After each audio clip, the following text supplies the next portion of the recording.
Ciao a tutti e bentornati nel mio canale. Per chi ancora non mi conosce, io sono Sara e nel mio canale vi insegno a realizzare degli abiti. Nel video di oggi vi mostro come potete crearvi il cartamodello del corpino base sulle vostre misure. Il cartamodello del corpino è la base per poter realizzare potenzialmente qualsiasi capo che viene indossato nella parte alta del corpo. Partendo infatti dal cartamodello del corpino base potete realizzare tutti i top, tutte le camicie, potete realizzare anche reggiseni e corsetti e inoltre questo cartamodello del corpino base vi serve anche per realizzare il cartamodello base dell'abito e quindi di fatto fare anche tutti gli abiti.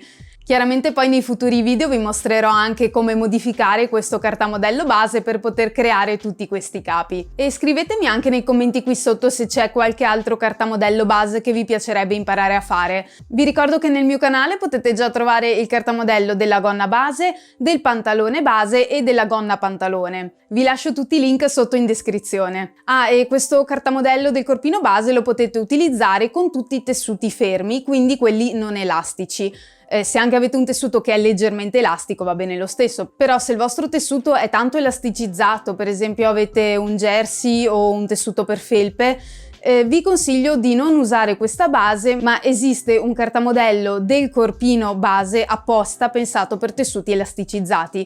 Io ancora non ho un video su quello, però lo farò comunque, ce l'ho in programma, e la differenza sostanziale è che essendo che è pensato per tessuti elastici non ha le pens ed è un po' più stretto, appunto pensato per avvolgere un po' meglio il corpo, mentre questo, quello che facciamo oggi, prevede un minimo di vestibilità nel cartamodello in modo tale che non costringa troppo il corpo e ci si possa anche muovere bene dentro. Tra l'altro, se volete, ho anche realizzato un video sulla vestibilità e tutte le misure da aggiungere ai cartamodelli, quindi se non sapete bene di cosa si tratta vi consiglio di andarlo a vedere, vi lascio anche quello sotto in descrizione. Prima di iniziare vorrei precisare un'ultima cosa: non sono una modellista di professione ma una stilista che ha studiato anche modellistica, quindi di solito quando devo realizzare i cartamodelli utilizzo anche le indicazioni di una serie di libri che ho, con i quali mi trovo molto bene, che sono La tecnica dei modelli, hanno vari volumi. Questo qui per esempio è il primo, che è quello nel quale c'è anche il corpino base. Ve lo dico perché molti di voi mi hanno chiesto che metodo utilizzo io per fare i cartamodelli. Io personalmente mi trovo molto bene con il metodo spiegato in questi libri, che è anche circa lo stesso che mi è stato spiegato a scuola, ma chiaramente questo è solo uno dei tanti metodi per fare cartamodelli e probabilmente ce ne sono anche di migliori, però io conosco questo, mi sono sempre trovata bene e quindi nei miei video vi spiegherò questo. Bene, direi di non perdere altro tempo e iniziamo subito con le misure che vi servono per fare il corpino base. Munitevi di carta, penna e metro e segnatevi giù le seguenti misure.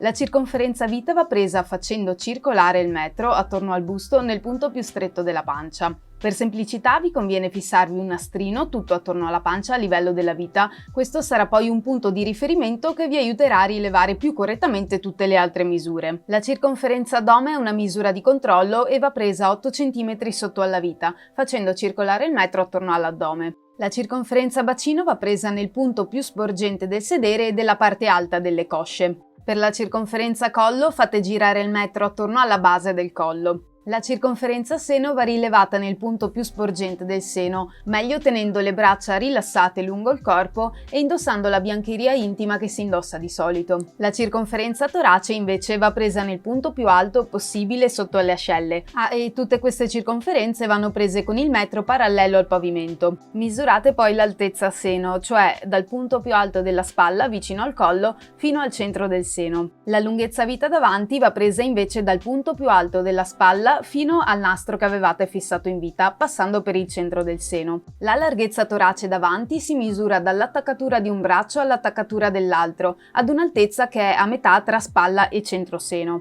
mentre la larghezza diagonale spalla o lunghezza spalla va misurata dalla base del collo all'inizio del braccio, dove c'è l'articolazione. Misurate poi la divergenza seni, cioè la distanza tra il centro di un seno e l'altro. Passiamo ora al dietro. La larghezza spalle dietro va presa dall'attaccatura di un braccio all'altra a circa 10 cm dal collo, mentre la lunghezza vita dietro si misura nel centro dietro, dalla base del collo al nastrino che avevate messo in vita.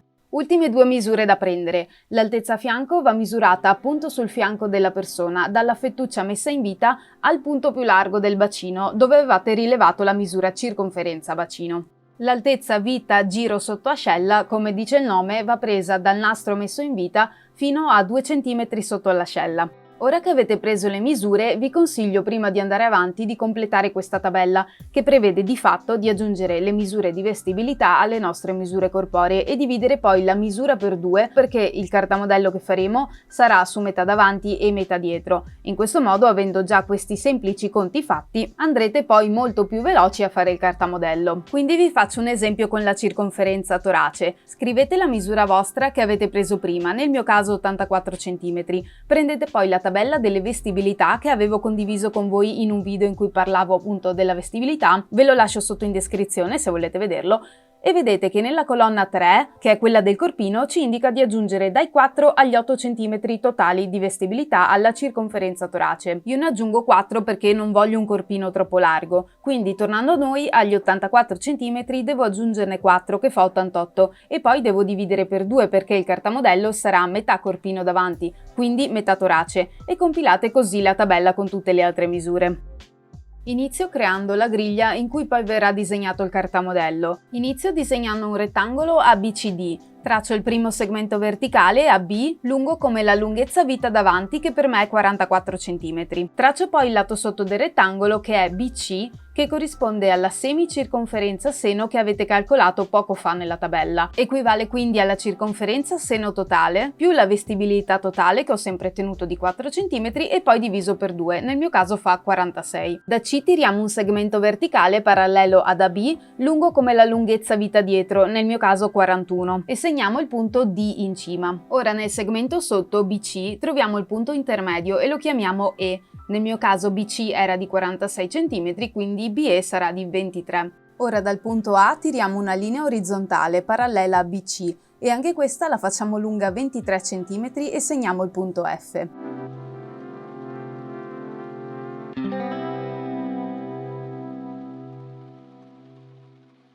Congiungiamo ora E con F. Sul segmento CD troviamo il punto intermedio e lo chiamiamo H. Nel mio caso CD era 41 cm e quindi di H sarà di 20 cm e mezzo. E ora da H tiriamo una linea parallela a BC e segniamo il punto I. Per farlo da B vado in su di 20 cm e mezzo, segno il punto I e congiungo I con H. Create poi il segmento DG. Da D tirate una linea orizzontale parallela a BC lunga come la misura di metà larghezza spalle dietro che abbiamo segnato prima nella tabella. La mia misura della larghezza spalle era 34 cm. Ho aggiunto 1 cm di vestibilità e ho poi diviso per 2. La mia misura quindi è 17,5. Da H andiamo in su e ci segniamo il punto L, e questo segmento HL deve essere un terzo del pezzo HD. Nel mio caso HD era 20 cm e mezzo, quindi HL sarà di 6,8 cm. Ora la stessa lunghezza che abbiamo qui la riportiamo qui, quindi DG era di 17 cm e mezzo e anche da H segniamo 17 cm e mezzo e segniamo il punto H1. Tiriamo poi una linea verticale per congiungere i due punti H1 e G. Ora da H1 dobbiamo spostarci a sinistra di una misura pari al settore ascellare, che di fatto è la larghezza dell'attacco del braccio nel cartamodello. Per calcolarcelo partiamo dalla circonferenza seno presa nel nostro corpo, dividetela per 5 e aggiungete 1,5 cm. Nel mio caso avevo 88 di misura, ho diviso per 5 e aggiunto 1,5 e in totale fa 10,3, quindi segno il punto I1 distante 10 cm e 3 da H1. Da questo punto tiriamo in su una linea verticale parallela ad AB e chiamiamo il punto in cima J1.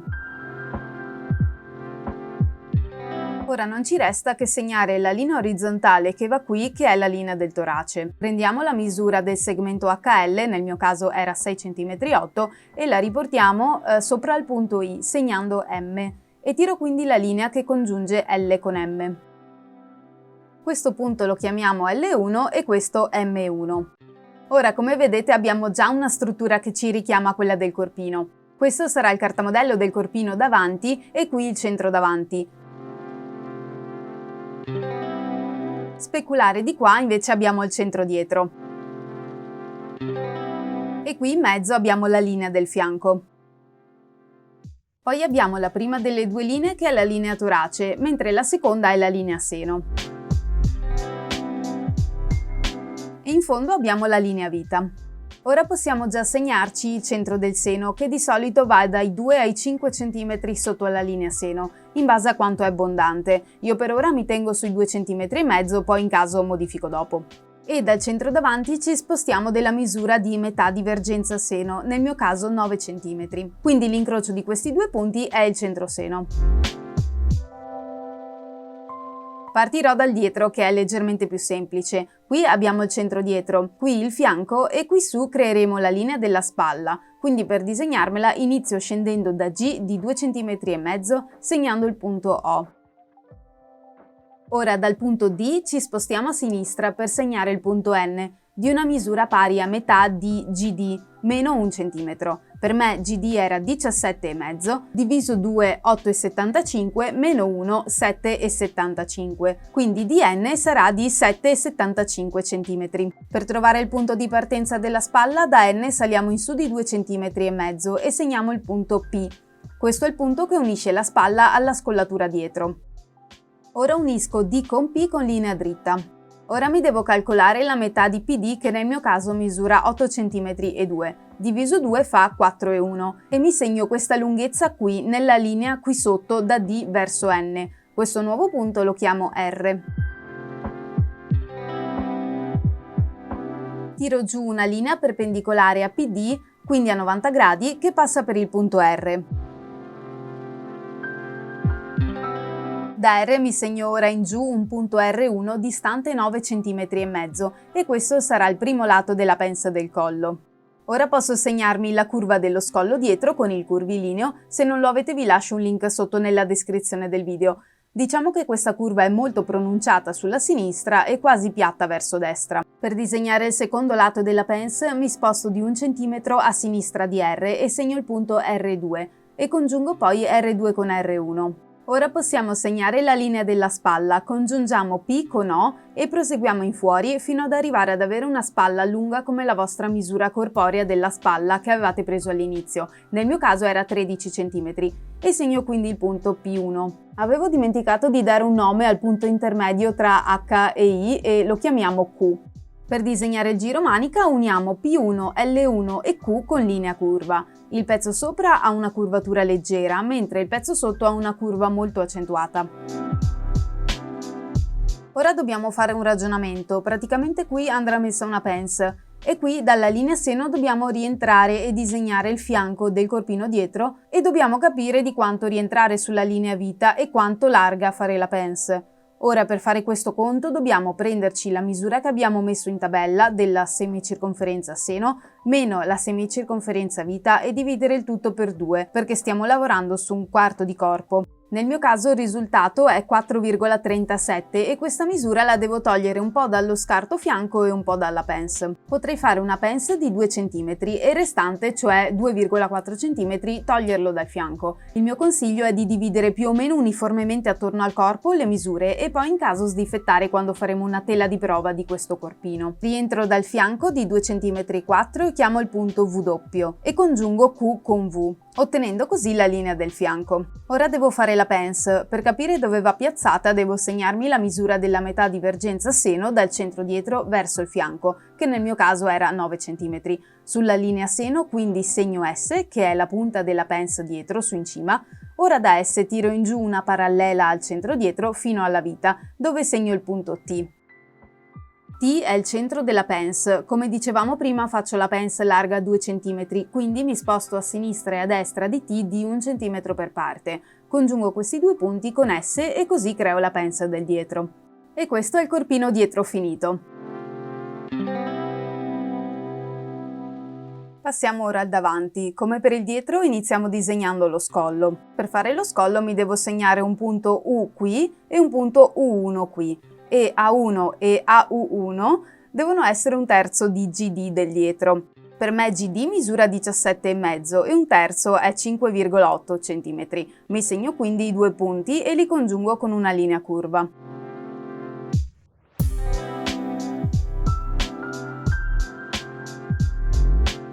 Ora da I segno un punto S1 in orizzontale distante metà divergenza seno, quindi per me 9 cm. Questo è il punto in cui inizia la pence del seno. Ora disegniamo la spalla. Da F scendiamo in giù di 6 cm e segniamo il punto V e congiungiamo U con V.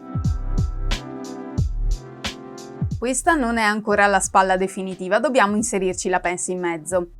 Adesso ci calcoliamo il primo pezzetto della spalla che chiamiamo UK, dal quale poi partirà in giù il primo lato della pence e UK deve essere lungo 1/3 della spalla dietro, PP1 più 1 cm. Nel mio caso devo fare 13 diviso 3 più 1 che fa 5,3. Adesso ci dobbiamo calcolare quanto larga è la pence e segnare il punto K1. Per fare questo prendiamo la misura della circonferenza seno, quella iniziale che abbiamo preso sul nostro corpo, e a questa togliamo la misura del torace, sempre quella iniziale. Aggiungiamo 0,5 cm e il risultato è la distanza tra K e K1. Nel mio caso 88 meno 84, 4 più 0,5, 4,5.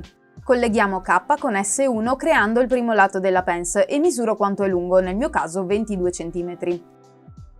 Ora da K mi sposto verso destra di 4 cm e mezzo, faccio un segno e lo congiungo a S1. Da S1 vado in su di 22 cm e solo ora posso segnare il punto K1, perché vedete che 22 cm arriva un po' più in su della linea che avevamo segnato prima, quindi è visivamente più in alto di K. Le pence devono sempre avere i due lati lunghi uguali, altrimenti vi ritrovate in cima che da un lato avete un po' di più stoffa o un po' di meno. Questo sarà quindi K1. Ora per capire dove finisce la spalla ci segniamo sotto a V un punto Z, in modo che VZ sia 1/3 di FV. FV era 6 cm, quindi scendiamo di 2 cm e scriviamo Z. Ora posso congiungere K1 con Z. Per capire quanto lungo fare K1V, dato che vogliamo che la spalla del dietro sia uguale alla spalla del davanti, riprendiamo la misura totale della spalla del dietro, che era 13 per me. Tolgo a questa la misura di UK, che era 5,2, e resta 7,8. Quindi ora congiungo K1 con Z, ma fermandomi a 7,8 cm e segnando Z1, che è la fine della spalla. Disegniamo il giro manica collegando Z1, M1 e Q. Fate una linea simile a dietro, ma sotto M1 rientrate leggermente verso sinistra, superando la linea della griglia. Come per il dietro, anche qui dobbiamo calcolarci quanto larga deve essere la pence, che questa volta arriva un po' sotto al seno, e quanto dobbiamo scostarci dal fianco. Il calcolo è lo stesso di prima, cioè semicirconferenza seno della tabella meno semicirconferenza vita della tabella diviso 2, e chiaramente è lo stesso numero del dietro, cioè 4,37 per me, che quindi divido allo stesso modo, cioè faccio una pence di 2 cm e il resto viene tolto dal fianco. Chiamo il punto del fianco V1 e lo congiungo con Q, così da creare la linea a fianco. Il centro della pence segue il centro del seno, quindi è a 9 cm dal centro davanti, e mi segno il punto in vita e lo chiamo T1. Collego T1 a S1. Ora dobbiamo capire fin dove far arrivare la pence. Qui per l'area seno possiamo lasciare dai 5 agli 8 cm in base a quanto è abbondante il seno. Io in totale lascio 5, poi se me lo sentirò stretto in caso lo sdifetto quando faccio una tela di prova di questo corpino. Più il seno è abbondante, più vi consiglio di scendere un po' di più qui e far partire la pence più in basso. Come per il dietro disegno una pence di 2 cm totali di larghezza e congiungo questi due punti con la punta della pence che chiamo S2. E questo è il corpino completo finito. Bene, per il video di oggi è tutto, io spero che vi sia stato utile, lasciate un mi piace e se ancora non lo avete fatto iscrivetevi al canale e attivate la campanella, in questo modo non vi perderete tutti i prossimi video e aiuterete anche a sostenere il canale, quindi grazie. Ci vediamo al prossimo video, ciao ciao!